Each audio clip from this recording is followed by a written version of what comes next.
everybody. Welcome to another episode of Two Strike Noise, your favorite baseball history podcast. I'm making a big assumption, but we're going to run with it. My name is Jeff. I'm one half of the show. Joining me, as always, a little bit under the weather, but up in the Pacific Northwest, where it's always sunny, it's Mark A. Johnston. Mark, how you doing? Hey, Jeff. It's good to be here. My voice a little scratchy, but I'm feeling a lot better. Ooh, maybe you can sing Smelly Cat for us, because that always sounds better when you're sick. Yeah, maybe I could, or another idea, maybe I couldn't. I wanted to put a Friends reference in there. We do a lot of Seinfeld, and we've got a lot of Seinfeld references today. I'm just warning you. But there is one in Friends at Matthew Perry's desk, at Chandler's desk. He has a Blue Jays hat. That's like the only baseball reference in the entire series, I think. And that's because he was Canadian. Yes, he still is technically, but RIP. But I don't know if he was a big baseball fan, but I think he put it there on set. Gotcha. So there it is. There's your Friends trivia for the day. We're all about First it. things first, man. Yeah. All right, Mark, let's get into the show. We were off last week, so we've got some things to talk about. Let's get right into our BP. I'm a little slow today. I've been playing on the weekends, and I took a line drive off my thigh, and it doesn't feel good. I wasn't wearing a cup, so I'm happy that it was off my thigh, because it was absorbed by the thigh muscle. Yeah, we were getting close to some other areas there. So I did it one time. I got hit really hard in the hip. It was a comebacker. I was on the mound, and it left a scar, not a scar, but it left this big bruise that you could see the actual strings of the ball. I've had the seams on my face before. Nice. Bad bounce off it didn't hit my cheekbone, but kind of right under it. And yeah, I had seams for a couple of days. And I've had it just being hit by pitches like the last couple of years on my arm. But that's not as cool as on your face. No. And those are scars of honor. All right, let's get into our BP segment here. Talk about some things that have come up. First of all, the Hall of Fame inductees have been named since the last time we were on here. Not really much of a surprise with Ichiro and CC. I think those were kind of shoe-ins. I'm really glad that Billy Wagner got in. I think we need to normalize non-starting pitchers getting into the Hall of Fame. Sure, yeah. I'm not sure we're ever going to get a middle reliever. Although, I mean, those guys are making bank these days. They are. I noticed that. Yeah, but I mean, the thing is, if you're a good middle reliever, at some point they're gonna make you a closer. You'll get a shot. But I mean, we need to normalize. That's a very important part of the game, especially with starters barely going 5 innings now. It's such a different game. But Hall of Fame voters are very up to date. They really keep up with trends and have open minds. Yeah. And those of you who do listen and have a vote, we didn't mean you. Present company accepted. Unless you're that one voter that didn't vote for Ichiro.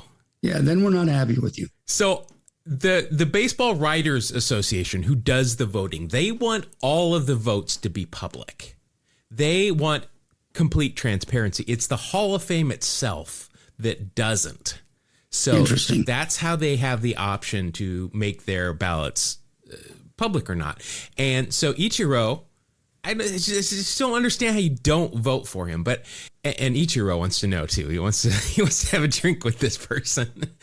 But I think that person legitimately has some splaining to do. Yeah. I mean, I have my theories, but they're just theories. Well, this is what I really want to know. What logic did this person use where they're like, I'm not going to vote for him? Did they think he's going to get in? I can put my vote towards X or Y or Z instead, and he's still going to get in. Yeah. Or do they have some sound logic that we don't know about? Maybe this person is very smart, and there were other people more deserving than Ichiro that were on that ballot. We need to know. It's true. I think it's just a boomer that doesn't vote for first timers, and they should not their vote should be taken away if that's the case. It could be that. I was thinking somebody who was upset about Jeter not getting every vote. So, Ichiro shouldn't get every vote. Yeah, I mean, there's only two, right? Is it Mo and Griffey, or did they both get 100%? No, Griffey did not. Griffey did. I would really like to know. I appreciate when the writers that do vote send in their ballot and send in an explanation, or they write a column about it and just walk through it. I think that's really helpful to see. I appreciate that too. And you know what? They're putting their vote on the line. They're saying, this is my reasoning, and if you hate me for it, flame away. But at least they're standing behind their vote. Yeah, if you tell me why, I'm much more likely to say, you know what, you've got a decent point. But yes. I don't think not voting for Ichiro, I don't know how that could be, but I am willing to listen. But speaking of Ichiro, he is now the all-time Hall of Fame leader in games played for the Miami Marlins. He's got 432 as a fish. Nice. The previous leader was Ivan Rodriguez with 144. Okay. Then after that, you got the Hawk, Andre Dawson, with 121. I don't remember Tim Raines playing for the Marlins, but he played 98 games for the Fish. Trevor Hoffman, 28 games, and then Mike Piazza, Marlins legend, with 5 games. This will all be moot in a couple of years because Miguel Cabrera will obviously break that. He played for 5 years for the Marlins, 720 games, and he is a sure first ballot Hall of Famer. Right. I mean, if we're being honest, he should be 100% too, but there's no way he'll be close to 100%. No. He deserves to be there, so he deserves just as much in the first year as he would in the 9 years after that. So this is true. This is interesting. This is from Brooksgate on social media. This is a list of years in a row with a different opening day starter at a different position for each team. So, like the top of this list, the San Francisco Giants have had a different left fielder on opening day for the last 18 seasons. Wow. It's like the dark arts professor in Harry Potter. Every year it's somebody different. Defense against dark arts. I don't want to get any potheads. Is that what they're called? Potterites? Potheads. Let's see. Cleveland is next. They've had a different right fielder for the last 13 years. I'm seeing a lot of Mariner logos here. Yes, I can imagine. Which that, for a team that doesn't make the playoffs very often, I think that might be part of the reason. 10 years in a row, you've had a different left fielder. Mm-hmm. 7 years in a row, you've had a different second baseman and a different DH. Yeah. DH. Second base and left field have been question marks for quite a while. Yeah, I'm assuming that Cano left 7 years ago. Is that when that clock started on a different second? That would be my guess. Yeah. Yeah. So and it's going to be different this year too, right? Yes, it will be because Polanco is not with them anymore. All right. Good luck with that. Speaking of, how about a former Mariner? Again, this is podcasting 101. Write this stuff down. Munenori Kawasaki. Remember him? Be doing Zumba in the dugout between innings and stuff, trying to stay warm. That's right. Yes. He's still playing. He is signed with a Japanese independent league team, the Tochigi Golden Braves. He's going to be 44 this year, and it'll be his 6th year playing for that team. Wow. So there is a picture here of him in his uniform. And Mike, you thought NASCAR had a lot of logos on their flame suits? You have to search to see the word Golden Braves on this thing. They are everywhere. I see, 11 different logos on the front of the jersey. Wow. At what point do those just become invisible, basically? I mean, are you paying attention to them? I don't know. But right. There is a comment from him on this press release from the Braves that he says, "I promise to join hands with my new teammates and play hard for a year. Let's move forward together. Cheers," he says. Good for him. He's happy. He was always like, yeah. I mean, we should just play all of his interviews. We'll do that at some point because they are just great. He's a fun guy. I saw a Saturday Night Live skit. We've talked about this before. A whole bunch of baseball players come out of the closet. Not, just physically. Let's get that straight. Helen Hunt was the host of this episode, and Chris Kattan, he's playing a small child that wants to be a baseball player. And all these baseball players, after Helen Hunt puts him to bed, come out of his closet, and they're all smoking and doing guy things. This has not aged well. I did watch it again today. There are some words thrown around that do not fly today. But at one point, one of the guys that comes out is Mark Grudzelanek. So it's good. Yes. But Helen Hunt comes back in and catches them all in there. And so he tries to pick up Helen Hunt. And his pickup line is, "I'm Mark Grudzelanek." I think it worked better for Keith. Who does this guy think he is? I'm Keith Hernandez. Yes, for sure. I think Keith, because Keith got Elaine. I don't think Grudz That's right. He got a date. That's right. I don't think it worked out for him. All right, Mark, that is going to do it for our BP segment. Grounds crew is getting in their work. It doesn't need to be great today because it's off season, but our episode's going to be great. Mark, let's talk about some Hall of Fame for next year. But what we're going to do, we're not going to talk about the normal Hall of Fame vote. We are going to talk about the contemporary era list. These are all players that we have talked about. Just let's read them off first of all. Generally, I think 3 of these guys generally get in, maybe 2. Some of these are going to be kind of divisive in terms of whether they're going to get votes or not. But here we go. We got Albert Bell, Barry Bonds, Roger Clemens, Carlos Delgado, Dwight Evans, Keith Hernandez, Jeff Kent, Kenny Lofton, Don Mattingly, Dale Murphy, Curt Schilling, Gary Sheffield, Lou Whitaker, and Bernie Williams. Okay. So that's 14 players. Yeah. That's a pretty good squad if you want to field that. Might be a little short on the infield. Well, I guess Lou, and you put Chef at third. Yeah, absolutely. Yeah, I think, I could do this. Delgado would have to be behind the plate, I guess. Carlos Delgado played catcher, right? Yeah, he played catcher the first couple of years he came up. So, I'm set. I'll take this team. But let's go through these one at a time, just go through them and see what we think. I also have a list here of some other things that may or may not help them get in, at least from our viewpoint. So Albert Bell, first of all, played for 12 years, 5 All-Star games, 5 Silver Sluggers. Surprisingly, never mentioned with steroids. No. He was apparently a caffeine freak, but no steroids. Man, can you imagine his attitude if he would have been on steroids? I don't even want to know. I don't want to. Neither does Fernando Vina. He's like, don't get me near that guy. Yeah, exactly. Man. So, a couple of things to remember about Albert Bell: clocking Fernando Vina for no real reason.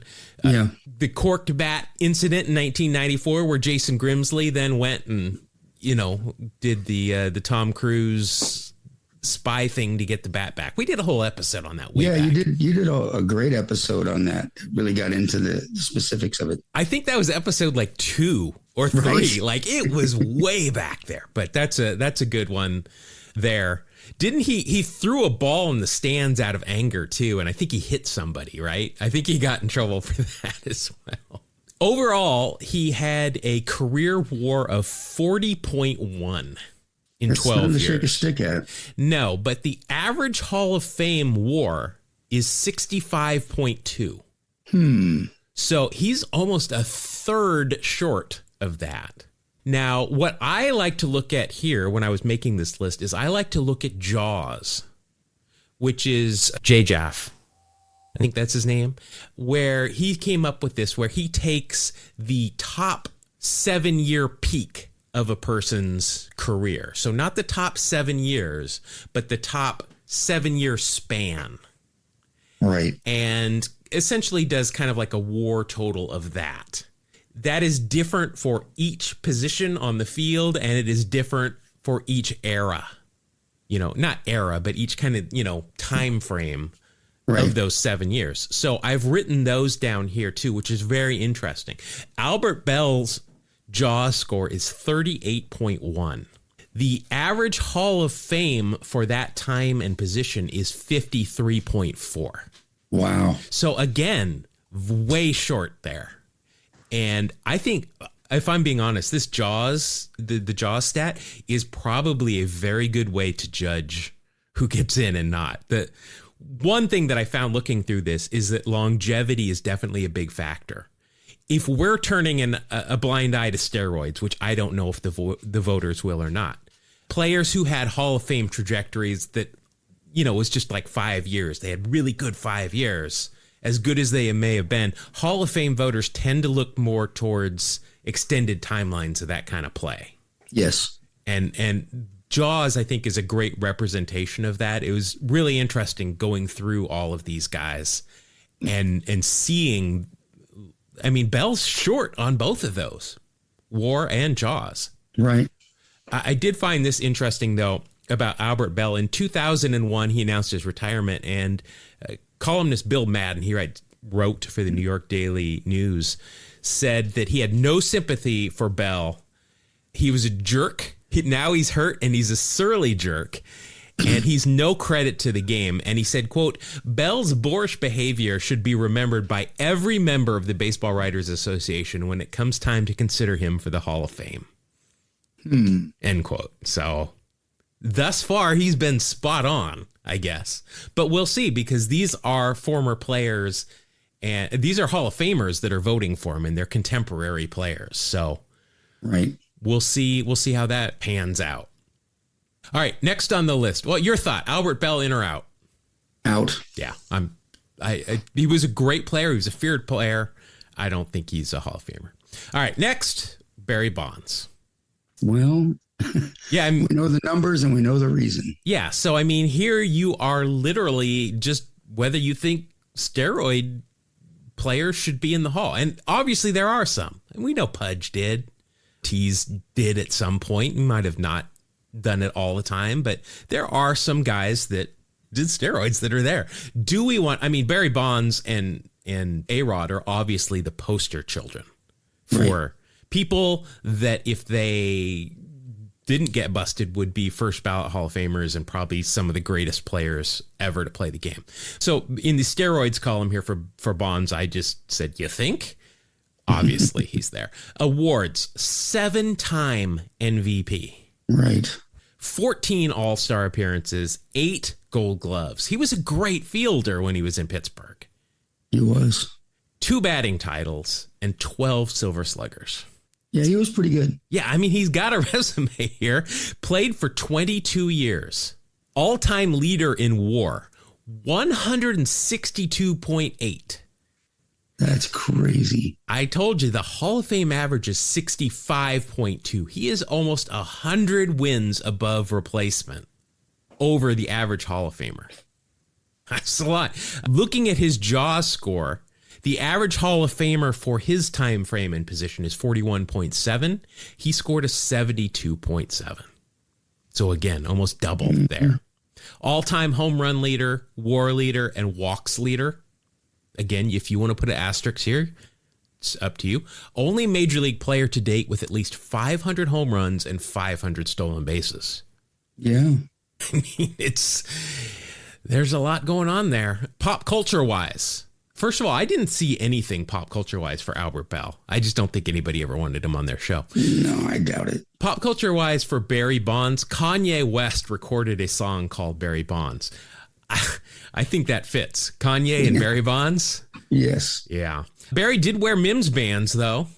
Mm-hmm. His whole career, he wore the Mims bands. So that's one thing in the plus column for me. Another thing here, he hated Jeff Kent. Okay. So I'm just going to throw it out there. That's definitely something you want to consider. Barry Bonds for you, in or out? Well, the numbers are there. The home runs, the on base average, and the steroids. So I got to go no. Yeah, it's kind of, we don't even need to really think about it, do we? Because you and I are not going to vote for a steroid guy. Nope. Speaking of steroid guy, next up, Roger Clemens, the Rocket. Looking at his awards, he played for 24 years. He was an MVP as a pitcher, league MVP, won 7 Cy Young Awards. It's equal to, I mean, technically he won more awards than Bonds did, because Bonds won 7 MVPs, but he never won a Cy Young. Clemens also won 2 World Series, something that Bonds won 0 of. Clemens, 11-time All-Star and 7-time ERA title winner. Overall, career WAR of 139.2. So, again, more than double the average Hall of Fame WAR in those 24 years. His JAWS score for his position and time period, 65.9. The average, 49.9. So, just like Bonds, I mean, blows away those benchmarks. Yeah. Played for 24 years. Great career. Mentioned in the Mitchell Report 82 times. Wow. Yeah. Let's see. Of course, though, he was on The Simpsons. He was on the Homer at the Bat episode. This is true. And he also had a Kostakos Brothers poster. Yes. So those are 2 things that go in the plus category for him in my book. Probably the most pop culture references of anybody here on this list. But Roger Clemens, for you, yes or no? Again, I've got to go with the steroid thing and go no. Yeah, me too. I'm on board. All right, next guy. This guy's interesting, but I have my answer already. Carlos Delgado. Mentioned him, came up as a catcher, 2-time All-Star, 3-time Silver Slugger. Overall, played for 17 years. Also won the Roberto Clemente Award, which is a huge freaking deal. I agree, totally. It's essentially the NFL Man of the Year, which is a huge deal in the NFL. Right. And I like that the NFL players, that they win it, they get a special patch they get to wear on their jersey. I wish MLB did that. That would be really nice. No, that's really cool, actually. Let's see. I liked Carlos Delgado. I mean, he was a feared hitter. Absolutely. He played almost every day. He hit for power. He had a great on-base percentage. You know, there's just a lot to be said for Delgado. Good average, too. Same as Ricky. Well, Ricky is 279. Delgado, 280. Obviously had more pop than Ricky. A 383 on base, though. I mean, he gets those walks. He gets on base. Strikes out a lot, but he also walks. So looking at this over his career, a 44.4 WAR. Say that fast a couple of times. 44.4 WAR for Carlos Delgado. Again, the Hall of Fame average is 65.2. So again, that's a big gap there. Mentioned played for 17 years. The Hall of Fame JAWS average for his position and time frame, 42.0. He scored a 34.5. No pop culture references that I could find. I'm sure there are. So, I mean, these guys all did like team commercials and probably some local stuff that would probably be really great. Like I found a Randy Johnson commercial in Arizona for an air conditioning company, which is just, sweet. It's great. I'm sure they've all done that, but I couldn't find it with an easy search. So that's a strike, another strike against Carlos Delgado. But, you know, great stats. Just, I don't think the longevity was there. What, yes or no for Carlos Delgado? Well, you know, I'm going to say no, but a couple things I wanted to point out. Does 500 home runs get you into the Hall anymore? I think it does. I don't think it's an automatic first ballot anymore, but yeah, I think it does. Right. Well, he was only 27 shy. Yeah, but if I'm a voter, I'm going to say he was 27 shy. Exactly. And he didn't have those peak years. I mean, as many peak years as the JAWS would suggest here at a 34.5. Yeah, it was consistent in his power between 25 and 45 home runs a year. And, you know, he always had a good eye. He did strike out too much. And it all comes together. Carlos was a fantastic hitter, but I don't think he's a Hall of Famer. We're on board again. Right together. I didn't see anything steroid related to Carlos Delgado either. Me neither. He played in the steroid era, but I did not see anything. All right. Next one, Dwight Evans. Steroids? I don't think so. Probably some greenies. But overall, 20 years in the big leagues, 3 All-Star games, 8 Gold Gloves, 2 Silver Sluggers, total career WAR of 67.2. That is 2 points higher than the Hall of Fame average of 65.2. Yes. So our first non-steroid player who has a higher WAR than the Hall of Fame average. Looking at his JAWS score, the average Hall of Famer for his position and time period, 42.2, and he scored a 37.4. So there's a little bit of a gap there. Not as big as some of the others, but a little bit under the average. Looking at pop culture-wise, we bring this up every time we talk about him. He had a small part in the Farley Brothers film Hall Pass, which, yes, that's great. He's got an IMDb page. He's got a good deal of black ink here. Received MVP votes several times. Came in third in 1981 and fourth in 1987. Average 272 on base, pretty good, 370.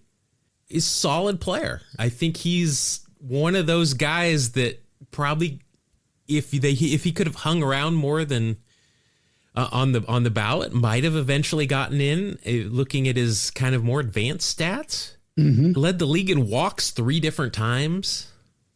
Wow! Later on in his career, he had 4 seasons of over 100 RBI. I mean, he's a good player. I think this is a bubble guy. What do you think? Yes or no? This guy I go back and forth on all the time because he was such a good hitter. And he was, he's the guy, one of those guys that you want to see coming up to bat for your team in a clutch situation. Yeah. I don't know how many votes you get here. Is it just 1 vote? Do you get 3 votes? What is it? Because if you get 1 vote, I'm not going to vote for Dewey Evans. If I get say 3, he could be that 3rd vote. Sure. No, I like him. I would be very tempted to vote for him. Again, I'd be tempted depending on how many votes I have. Right. He might be my last vote. That's the way I'd put it. All right, so that's a maybe for both of us. Next, we got Keith Hernandez. Steroids, no. Cocaine, all the way. Yes, definitely. Yep.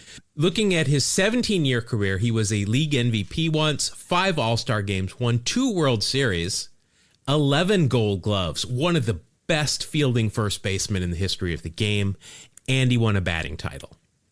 Career WAR, 60.3. So, again, a little bit short of that 65.2. Looking at his JAWS score, the average, 42.0. He scored a 41.2. So, statistically, almost the exact average. Like right there. Looking at some stuff that we want to look at, obviously he was on Seinfeld. Technically 3 episodes of Seinfeld. Yes. The Pittsburgh drug trials, obviously a huge thing when you talk about Keith Hernandez, but Dave Parker is going into the Hall of Fame this year. Mm-hmm. The first player involved in that to be elected. So, are we over that? Yeah, I don't know. That's a good question. Career leader in game-winning RBIs with 129. He's going to hold that record forever. Yeah, because no one follows it anymore. Well, it was only official stat for like 3 years or something. Yep. Appeared with Mookie Wilson in an episode of Sesame Street in 1988. We've covered that. Appeared in several television commercials for Just for Men. Can't forget that. And this is my favorite thing. That he admitted that he never wore eye black while he was playing because he had high cheekbones. Obviously, he's gone on to be a great announcer. I have a feeling if he doesn't get in as a player, he'll go in as an announcer. Yeah, I was actually going to mention that. His popularity as an announcer is pretty awesome. Yeah. So what are your votes here as a player? He didn't have as much power as you want a first baseman to have. But he hit a ton of doubles. He drove in a lot of runs. He scored runs. His career on base percentage is 384? 384. He's solid. It's higher than Dwight Evans. Yeah. I mean, you're right. Not the power. I mean, in the late 70s, I guess he came up in the mid 70s and early 80s. You wanted some power, but it wasn't like the mid 80s on where you're expecting 40 plus home runs from your first baseman. But his defense was, I mean, that's Ozzie Smith got into the Hall of Fame. Yep. And deservedly so. But I think the defense is doing a lot of heavy lifting there for Ozzie Smith. Absolutely. I have made no bones about the fact that I'm a huge Keith Hernandez mark. So I'm voting yes on Keith Hernandez. Yeah, he's still on a maybe list for me, but the more I look at his career stats, the more I like him. His 162 game average is quite good. All those times with the Gold Gloves, MVP voting, stuff like that, he's right on the bubble for me. All right, so we've got one yes and another maybe for you on Keith Hernandez. Next, we've got Jeff Kent. Yeah. Steroids, I didn't see anything, but, it's kind of like Albert Bell. You kind of just assume that he is because he's always angry. Yes. But I didn't see anything. Overall, a 17-year career, won a league MVP, 5 All-Star games, and 4 Silver Sluggers. Career WAR, 55.4. Again, the average, 65.2. So a good deal under that. Jaws, for his position, a 44.4, and he scored a 35.8. So that's another big gap there. Stuff that we like to talk about. He was on Survivor, did not win, but was on Survivor. I will never forget this when he broke a wrist. It was either right before the season or during spring training or something, and initially claimed that he had broken his wrist after slipping and falling while washing his truck. I remember that, yes. But in reality, he had crashed his motorcycle while performing wheelies and other stunts. That was a good idea. Other stunts. I can see him in that big iron ball at the circus where the motorcycle's the globe of death or whatever. I do have here as a plus that he hated Barry Bonds. Yes. Jeff Kent, though, what do you think? He's a no for me. Yeah. As good of a player as he was. Yeah, good player. I hated him. Yeah. But yeah, that's a big no for me as well. All right, this is the interesting one. One of the interesting ones for me. Kenny Lofton. There you go. So, steroids, never heard a thing about him. Pretty clean. Overall, 17 years in the big leagues, a 6-time All-Star, 4-time Gold Glove. Could go get it out there in center field. Career WAR of 68.4. Not bad. Versus the career Hall of Fame WAR average of 65.2. So he is above that threshold. Looking at his jaw score, position and time frame, the average Hall of Famer, 44.7. He is a 43.4. So right there. Yep. Other things here, 17 seasons, 11 teams. We've mentioned that Cleveland is the only team he played more than a season with. Career batting average of 299, 372 on base, and 622 career stolen bases. With only 160 caught. Not bad. Yeah, I mean, it just, I loved him, obviously. Oh, He's yeah. my kind of guy, right? Oh, yeah. My gosh, his first few seasons he was stealing 60 to 70 bases. Let's see. Also played basketball at the University of Arizona. I'm a big basketball fan, as you know, so I'm going to bring that up. All-time postseason stolen base record. Broke Ricky Henderson's record. He has 34 postseason stolen bases.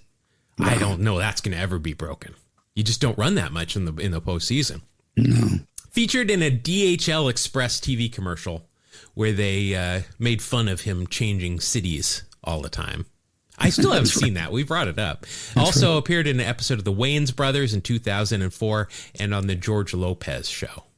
And he also co-wrote the song What If on Ruben Studdard's 2006 album Soulful. Well, that puts him over the top for me. What was Ruben's, the Velvet Teddy Bear or something like that? I have no idea. It's not the Velvet Fog, because that's Mel Torme, as I know from Seinfeld. All right, so Kenny Lofton, what do you think? Yes or no? Man, he's a tough one for me. I gotta look at. He did everything you wanted a leadoff guy to do. He got on base. He hit for average. He stole bases. He played great defense. His career WAR is 68.4. I think you got to think about it. Yeah, I think I'm a yes. I'm a yes here too, and I think he's going to get in. I mean, these numbers are too good. Yeah, he was Ricky Henderson of even when Ricky was playing. But I mean, he was a young Ricky Henderson. I just don't know how he didn't get in on the regular ballot myself. 6-time All-Star, 4-time Gold Glove, as you mentioned. All right. Yep. So we're both saying yes on Kenny Lofton. Next, we've got Donnie Baseball, Don Mattingly. Steroids, no. Maybe it would have helped his back. And, maybe he needed steroids. But only a 14-year career. That is very short here on this list. In fact, that is the shortest besides Albert Bell, who only played for 12 years. Don Mattingly, 4 years, league MVP, thanks to Ricky Henderson. Yeah. 6-time All-Star, 9 Gold Gloves, another just great defensive first baseman, 3 Silver Sluggers. He won a batting title, and the only guy here who has also won a Manager of the Year award. Ooh, and is still coaching. I think he's the bench coach for the Blue Jays this year. Let's see, 65.2 Hall of Fame average. He is at a 42.4. So that's a big gap there. Yeah. Jaws position and time frame average is a 42.0. He scored a 35.8. So it's a little bit better if you're looking at Jaws than WAR, but it's still a gap. Let's see, all of the positions. He is a great guy for the grid because of all of the positions he's played. He played first base. He played the corner outfield positions. He played center field as well for some unknown reason, as well as second and third. The only positions he never pitched, never caught, and never played short. That's funny. Yeah, I use him all the time in the grid for those kind of things. Let's see, hit 6 Grand Slams in 1987. We've talked about this many times. The only Grand Slams in his career. Just stuck them all together there. Had a Kostakos brother Hitman poster, which was great. On The Simpsons, on Homer at the Bat.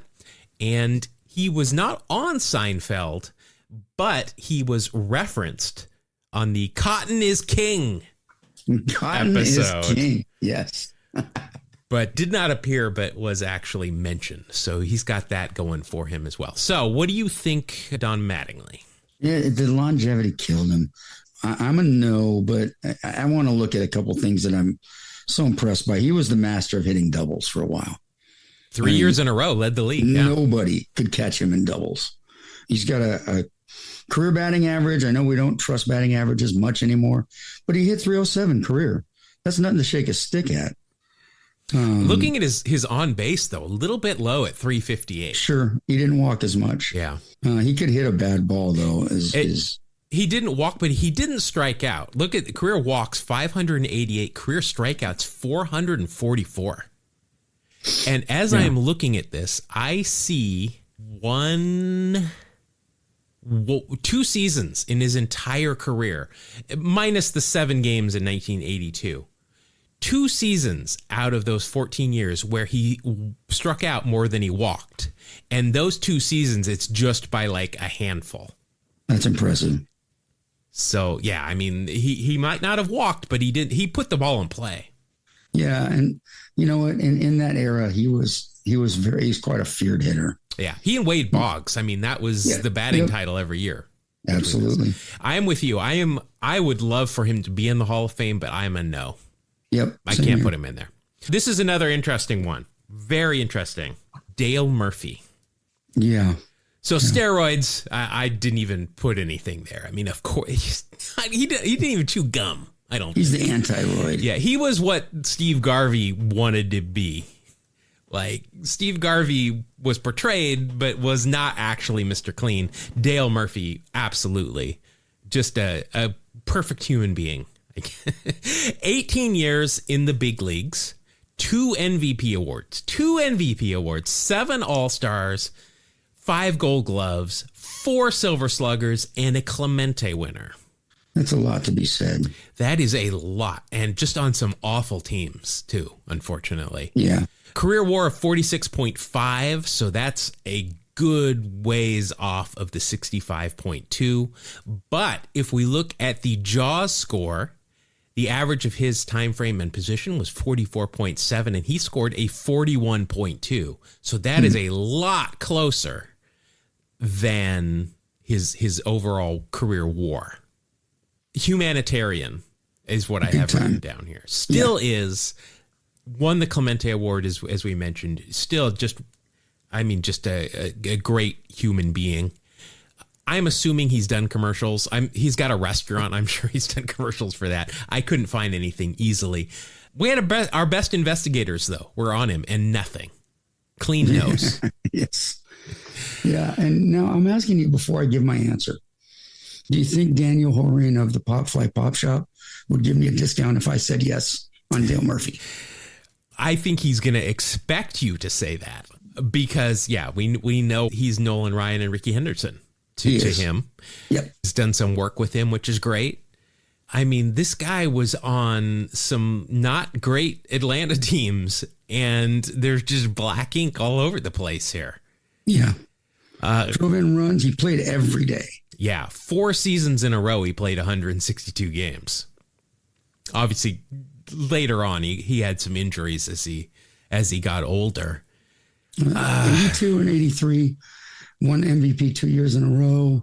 You know, this is a guy that could carry a team, even in whether the team was good or bad. After his age 29 season, he hit a wall. And that is something, as I've been reading articles, is another thing Hall of Fame voters look for is after you turn 30, what happens? And this might be why he is not in the Hall of Fame currently, because there is a very noticeable drop off. Yes. The only thing he led the league in after that was grounded into double plays and an intentional walk. Yeah. I mean, he had a great peak, but the longevity for those numbers might be what's hurting him here. Yeah, it's just not quite there. So for me, what do you, yes or no for Dale? I have to go no. He's in the Dwight Evans for me. Yeah. He's right there. Yeah, that's a tough one. Okay, next one, Curt Schilling. I didn't see anything about steroids. A 20-year career, 3 World Series rings, 6 All-Stars, and this just shocks me. A Clemente Award winner, which, and to his credit, he has worked with ALS charities his entire career, and as far as I can tell, still does. But that's the only good thing I could find about him. Let's see. Overall, his career WAR of 79.5, which is well above the 65.2 average. His JAWS score, pitcher position and time frame average is a 49.9. He scored a 48.6. So really right there. Career postseason record of 11-2. Just nails in the postseason. 3,000 career plus strikeouts. Not a lot of guys doing that. Bloody sock? Yep. Question mark? I didn't think it was, but I saw it in the Hall of Fame a couple of years ago, and it's still, ketchup would be fading. Blood pretty much stays, right? Yeah, I saw it at the Hall too. And I was like, wow, blood on display. Interesting. I tend to believe it was blood. I think he's played it up quite a bit, but this shocks me as well. If I told you that the Worcester Polytechnic Institute, which anything where you put Polytechnic Institute at the end of it, I'm immediately thinking there's a lot of smart people here. Well, they bestowed upon Curt Schilling in 2010 a doctorate of science. Wow. From WPI, the Worcester Polytechnic Institute. Have they taken it back? I mean, have they looked at his social media? Let's not talk about him much more. I think we both. Well, see, now here's the thing. No steroids, right? Right. The numbers are there. I just hate him. Do you vote for him or not? Does he deserve to be just on his on-the-field accomplishments? Is he a Hall of Famer? Well, you know what? I'm right on the bubble. I'll be honest with you. But I look at some of the stats don't really seem to match up with some of the Hall of Fame stats, but that career WAR, that jumps out at you. Yeah. You know? And the postseason just nails. Yeah. There's no hard and fast rule here as to how you vote. If it's the whole package or if it's just on the field. I'm saying no, just because I hate him. His numbers are absolutely. But if I'm voting, I wouldn't put him in. Well, I may shock the world here, but I'm a yes on Schilling. Wow. Yeah. I just think he has the numbers. He didn't use the roids. He has the numbers, like him or not. If you want to pick somebody for a big game, you might pick Schilling out of his era. He's just an altogether tough guy pitcher. But boy, that WAR, 79.5. That's a lot. Yeah, it is. For a guy that's not in the Hall. Yeah. So I'd have to go, whether I'm holding my nose or not, I'd have to go yes on Schilling. All right. There's our first real disagreement there. There it is. Because I am a hard no. All right. We got 3 guys left here. We got Gary Sheffield. The chef. Steroids. Yes. He did them. Yeah. Whether he admits it or not, he did them. He's in the Mitchell report. Yes. 22-year career, 9 All-Stars, won a World Series with the Marlins in 97, 5 Silver Sluggers, and he won a batting title. Career WAR of 60.5, so 5.2 below the Hall of Fame average. Looking at his jaws, the average for period and position for him is a 42.5. He came in with a 38. So a little bit below. Not a big drop off, but there is a drop there. I couldn't find much pop culture wise. I don't think he was the guy you wanted to hang with off the field. I will say this, though. I guarantee you everybody that is listening to this podcast has at least once grabbed a wiffle bat and imitated his batting stance. Absolutely. You can't do it with a regular bat because you ain't that strong. That's right. Yes, he had the unique batting stance. A lot of good career numbers, 500 home runs. He actually, career-wise, this is interesting. He actually walked more than he struck out, which is very rare. Good eye. I mean, career on base 393. Mm-hmm. Slugging 514 for a 907 OPS. That's elite. Absolutely. He's a tough one for me because, again, he doesn't say he did roids, but he was in the Mitchell report, and he would be a bubble player for me whether he was a roid guy or not. So I have to go no. Yeah, I mean, if you look at his numbers here, there's not a lot of black ink.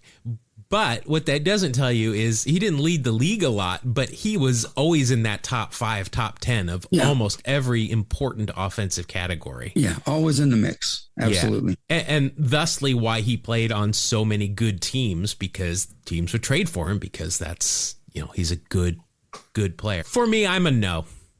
Again, the Hall of Very Good is where he belongs. But for me, that's a no for me. All right, we got 2 left here. Now, I think we're going to both be in agreement on this guy. Lou Whitaker. Oh, Sweet man. Lou. Steroids, no. No chance. No. Again, probably some greenies getting popped, but, everyone did it. It wasn't against the rules at that point. 19-year career, all of it with Detroit. Awards, Rookie of the Year, 5-time All-Star, won a World Series. You can guess with which team. 3 Gold Gloves, 4 Silver Sluggers. A career WAR of 75.1. 65.2, again, is the career average of the Hall of Famer. So he's 10 wins above that. Looking at his jaws, the average for his position and time frame, 44.4. He scored a 37.9. So a little bit of a gap there. Some important things from our standpoint was once on an episode of Magnum PI with Alan Trammell. So sweet. They did everything together, right? I guess so. And who can forget his DIY All-Star jersey? I think, was that in Houston? Was that 85, 86? Oh, man. Yeah, I think so. Where he left his jersey in the car at the airport and had to go buy a jersey and a Sharpie. Yep. Good stuff. This is the guy to me that is another guy that should have gotten in on the regular ballot. Looking at his number, if you look at his baseball reference page, it's kind of odd. There is only 1 black ink mark here, and that's from the 81 season, the short season, where he led the league in games with 109. That's it. Career average, 276. On base, 363. All of this is pretty average, but he had the defense. Factor in the defense. Yeah. That middle of the infield for the Tigers for almost 20 years was just locked down. It was him. Oh, absolutely. And Alan Trammell. 75.1 career WAR. You can't ignore that. I mean, that's well above the average. He's got gold gloves. For me, he is a yes. Yeah, Sweet Lou Whitaker used to be one of my absolute, just regardless of what his stats on the season were, he was one of my absolute Stratomatic heroes, this guy. It seemed like he could hit the dice on the clutch. So he always played for me. I never would have dealt him. He just was so awesome. Left-handed hitting, second baseman with pop. Lou Whitaker is a yes for me. Yeah. Looking at his similarity scores, I mean, it's Ryan Sandberg, Hall of Famer. Alan Trammell, Hall of Famer. Roberto Alomar, somehow still a Hall of Famer. Joe Morgan, Hall of Famer. Joe Torre, Hall of Famer, but not as a player. And Barry Larkin, Hall of Famer. Yeah, there you go. Good company. Yeah. So, yeah, for me, Lou is a yes as well. Last guy, Bernie Williams. Steroids. Never heard anything about it. Couldn't find anything. 16-year career. So not that almost 20-year career that seems to be the average for these guys. Overall, 5 All-Star games, 4 World Series. I mean, you're on the Yankees in the late 90s, 2000s. You're gonna get those. But he was a big part of it. Big postseason guy as well. Oh, big time. 4 Gold Gloves. Great center fielder. Won a batting title. Overall, his career WAR, 49.6. So we are talking a significant amount below the 65.2. Looking at Jaws, the average 44.7, and he scored a 37.5. So that's a good deal of separation in there. He is, for me, squarely falling in the Albert Bell, Carlos Delgado, Don Mattingly camp of just not enough long enough. Yeah, I'm with you on that one. And not being a Yankee fan, I always liked Bernie Williams. I did too. He just played the game. Yeah. He was awesome out there. Yeah, I liked him too. Let's see a couple of other things here. He has 2 jazz albums. He's an accomplished guitarist and was nominated for a Latin Grammy in 2009. He, of course, was on Seinfeld when he and Jeter got hitting instructions from George. Yeah. Yep. And also on an episode of Bar Rescue in 2018. Interesting. So, Bernie Williams, yes or no? I got to go no, even though I'm a big fan. Yeah, me too. I'm going to say no. So, just wrapping this up, have we elected? Well, I mean, if it's just 2 of us voting, I think we've come up. Well, let's see. For me, I'm putting Keith in. You are a maybe, Keith Hernandez. Kenny Lofton, I think we both said yes. Yes. So 2 yeses there. Don Mattingly, Dale Murphy, I said, did I say yes or I said maybe? You said maybe. And you said maybe as well or no? Kurt Schilling, you're saying yes. I am. Then Gary Sheffield was a no. Whitaker was a yes for both of us.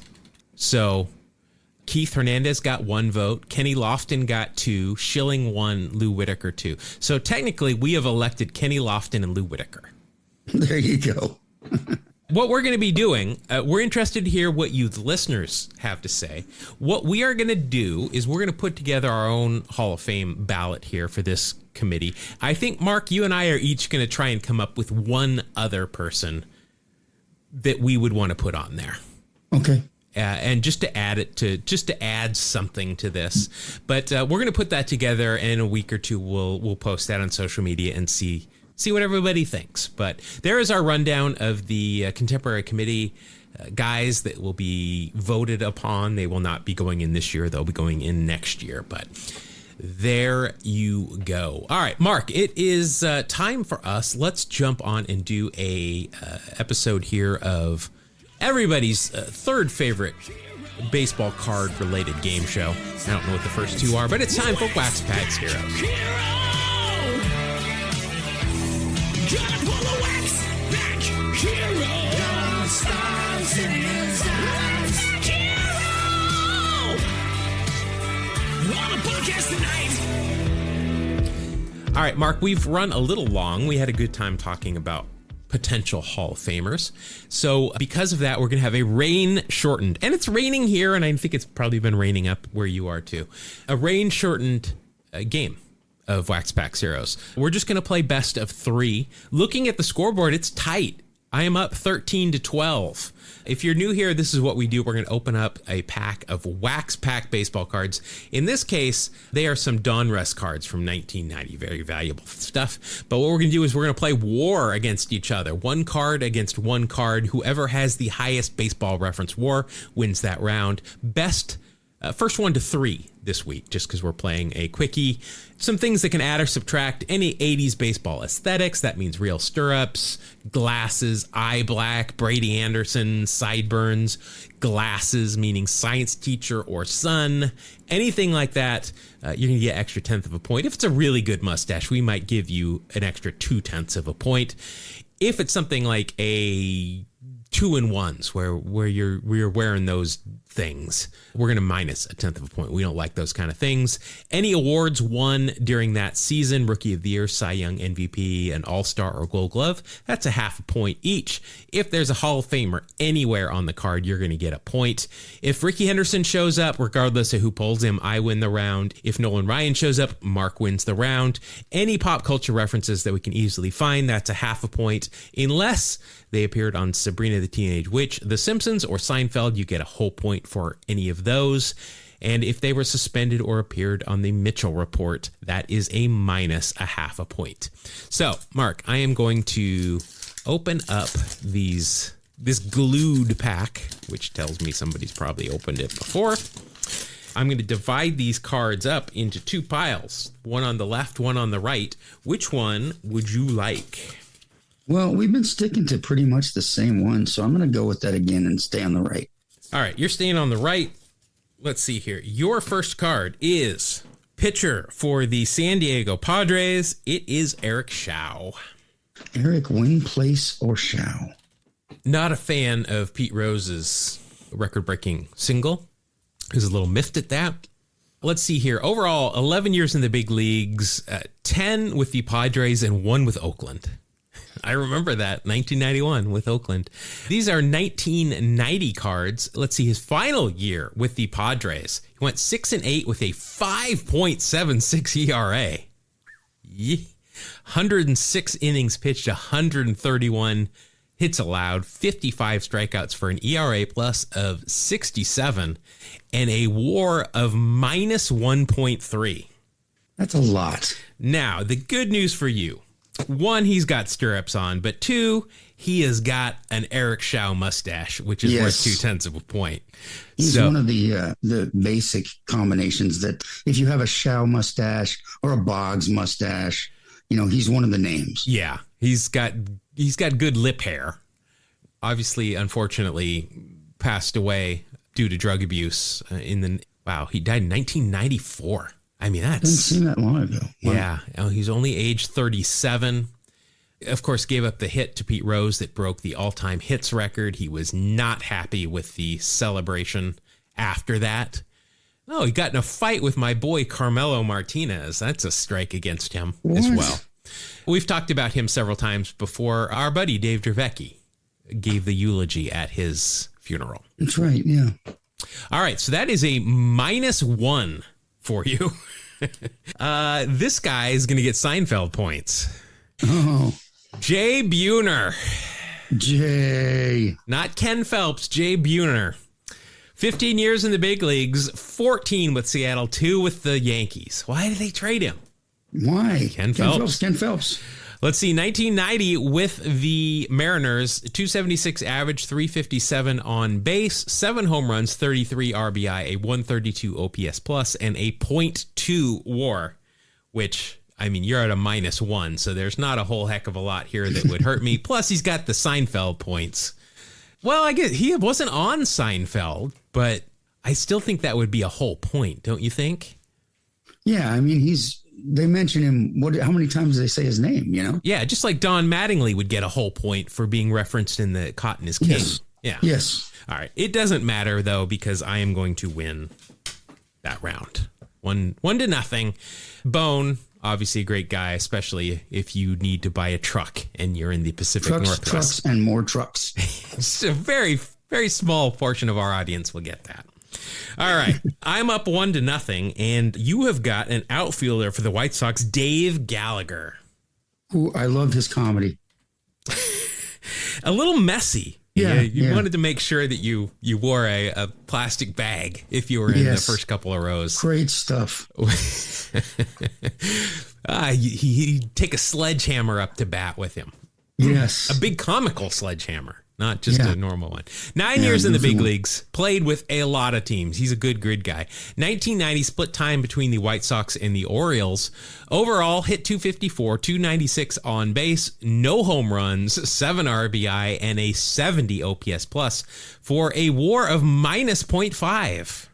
So far, so good. You've got some great cards here. Now, he does have real stirrups on, and he has got eye black on, so that'll get you 0.2 of a point there. First round draft pick by the A's in 80, didn't sign. Then in the secondary draft, Cleveland picked him in the first round and did sign. The A's spent the number 3 pick on him, and he didn't sign. Wow. So you've got a -0.3, and you are going to be going up against, for me, Tigers outfielder Scott Lusader. Oh, wow.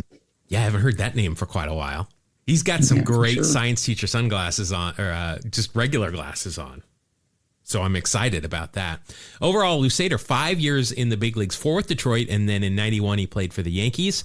1990, hit 241, 324 on base, 2 home runs, and 84 OPS plus for a -0.1 WAR. But he's got those science teacher glasses on, so that will put him up at a even 0. So assuming he wasn't suspended or mentioned in the Mitchell report, That'd be unfortunate if he was. I'm feeling good. He didn't get much out of it. Yeah, now we've talked about him before because he unfortunately tied a major league record. He committed 3 errors in the outfield in a single inning in 1990. Yeah, very impressive. Hard to do. It is, but he did it. All right, I'll win that round. I'm up 2-0. I'm hoping this is a quick one. All right, next you've got a rated rookie. This could be worth big money. It's also a buddy of your favorite player. It's third baseman for the White Sox, Robin Ventura. Rockin' Robin Ventura. 16 years in the big leagues, 10 with the White Sox, 3 with the Mets, 2 with the Yankees, 2 with the Dodgers. 1990, his second year in the big leagues, hit 249, 324 on base, 5 home runs, 54 RBI, and an 83 OPS plus for a 2.4 WAR. That's pretty good. Not bad. Also has real stirrups on here, so you got that going for you. First round draft pick by the White Sox in 1988. Traded by the Mets to the Yankees for David Justice. Of course, Ventura probably best known for charging the mound. Also, I know I heard this a lot about him early in his career, the 58-game hitting streak while he was at Oklahoma State University. Great. Forgot about that. College player. Also in the 99 NLCS, hit the Grand Slam single that he was very upset about when he drove in the winning run, a walk-off on a Grand Slam, but he was mobbed before he hit second base and was only credited with a single. That's such a ripoff. Yeah, he was not pleased about that. Went on to manage the White Sox for a little bit. 5 years, actually. Don't know much about him off the field. Not doing a whole lot. No, not really a big mouth, so that's to his credit. But a 2.5 for you, and you will be going up. I've got a pitcher here for the Twins, Kevin Tapani. And he had some good seasons. He was like a solid number 2 or 3 pitcher for a good minute. Yeah. Oh, yeah. Let's see. Overall, 13 years in the big leagues, 7 with the Twins, 5 with the Cubs, and then the White Sox, Dodgers, and Mets. In 1990, with the Twins, he went 12-8 with a 4.07 ERA, 159 innings, 164 hits, 101 strikeouts, and a 102 ERA plus. He came in 5th in the Rookie of the Year balloting, and that is good for a WAR of 2.5. Oh, which is exactly what Robin Ventura scored. Was he on The Simpsons? Was he on Sabrina the Teenage Witch? We don't know yet. Let's see here. Looking for any extra points that I can scrape up. I'm not finding them. No. Man. All right. So that's a tie between Kevin Tapani and Robin Ventura. So next round will determine who gets that. It's worth 2. Yeah. Either I win or we're tied at 2 going to the last cards. All right. You've got a guy, one of my guys. You've got a Henderson. You've got a Hendu. You've got Dave Henderson. Nice. All right. Hendu, unfortunately, has passed away in 2015. Overall, 14 years in the big league, 6 with Oakland, 6 with the Mariners, and then 2 with Boston, Kansas City, and San Francisco for 1 apiece. In 1990, shockingly, he had a good year with the 1990 Oakland Athletics. Hit 271, 331 on base, 20 home runs, 63 RBI, a 126 OPS plus for a 4.9 WAR. Wow. He does have 2-1s because all of the A's did at that point, and he's got a mustache, so those will cancel out. So you're at 4.9. Let's see. He was not in the Too Legit to Quit video, nor was he in the Peter Cetera video. I forget what the name of that song was, but Ricky and Eck were in that. First round draft pick by the Mariners in 97. Traded by the Mariners with the only Mariner team captain in history, Spike Owen, to the Red Sox for Ray Quinones. I remember that. Another great trade by the Seattle Mariners. Yeah, solid. Let's see. He founded the A's and Mariners fantasy camps. Well, that's cool. Anything else that's going to help you? I don't think you need a whole lot with that score. Also, co-founded a charity that provides Christmas gifts to children. Good guy. Just a great guy. Did some broadcasting, too. After he played. Let's see. So you will be going up against, with that 4.9, I've got catcher for the Giants, Terry Kennedy. Terry Kennedy. Well, he is batting without batting gloves here, which is we're calling an 80s baseball aesthetic. Also has got real stirrups. So I got those things right off the bat. Overall, 14 years in the big league, 6 with the Dads, 3 with the Giants, 3 with the Cards, and 2 with the Orioles. 1990 with the Giants, hit 277, 342 on base, 2 home runs, 26 RBI, a 100 even OPS plus, and a 1.5 WAR. I don't think he's going to have enough here for me. Doesn't look like it. All right. But we're wrong. Point being, you have won that round and you get 2, so we are going to sudden death. This is it. This is it, folks. On the edge of your seats, we'll find out. Here we go. All right. You have got, I think I know how this is going to go. You have got catcher for Cleveland, Thomas McGrann. MAGRANN. Thomas McGrann. I think we've had him before and we didn't know who he was. I've got him here. He didn't play in 90. I'm feeling well, I mean, remember, sometimes that's helpful. Yes. Because his only season, he played in 89 for 9 games and had a minus 0.3 WAR. So if my card, is something like that for a 90 season, you could win. Sure. So, yeah, and he did not play in 1990. Only played in those 9 games in 1989 as a catcher. I'm going to guess there's not a lot of pop culture here with him. I'm doubting it. Was once employed at the Deerfield Beach Fire Department. As of September 2005, was a firefighter paramedic in Deerfield Beach. That's awesome. Wow. That's cool. Yeah. All right. But it's a 0 for you. Yes. My card is a Hall of Fame pitcher.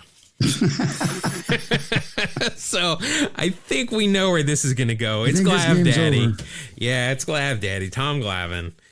We'll just make sure that he had a normal year in 1990. Well, we know that he didn't go to the World Series in 90. I don't know. You never know. That's true. Let's see. 1990, he went 10-12 with a 4.28, a 2.2 WAR. He's a Hall of Famer.